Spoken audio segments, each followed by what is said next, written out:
Like a page out of a fairy tale, Thunderbird Lodge must be a place imagined rather than a place realized. Nestled along the undeveloped east shore of Lake Tahoe, the lodge is the most secluded address at the lake.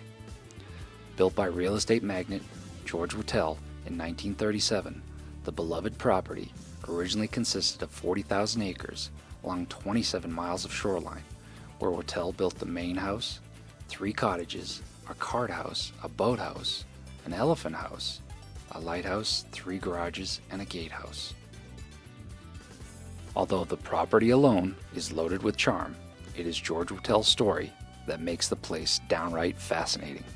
George Whitell, or he was better known to his friends as the Captain, lived life to the fullest.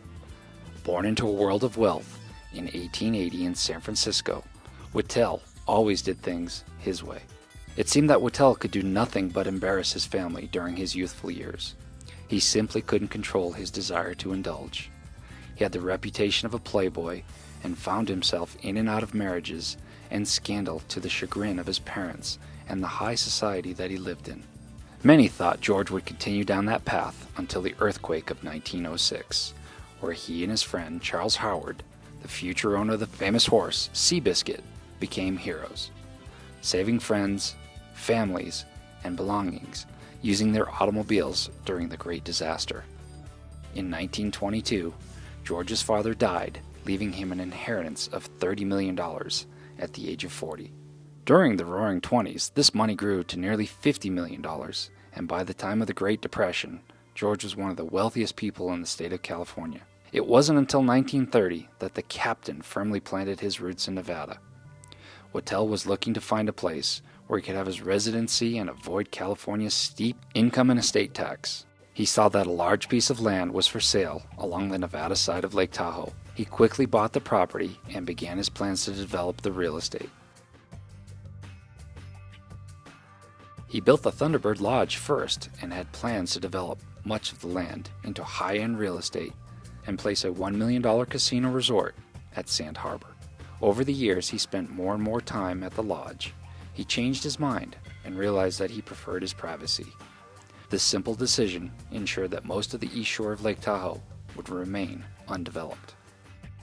During the summer months, he would bring his beloved elephant, Mingo, and his pet lion, Bill, as well as a network of friends to the famed lodge for elaborate parties that included high-stake poker and endless drinking with the likes of Ty Cobb and Howard Hughes.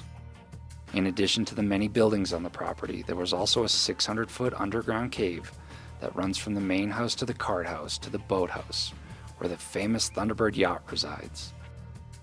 This cave also had dungeons along the path and was generally used only for George, so that he could go from the boathouse to the main house without being noticed. There is also an elaborate network of stone paths, gardens, and fountains to complete the property.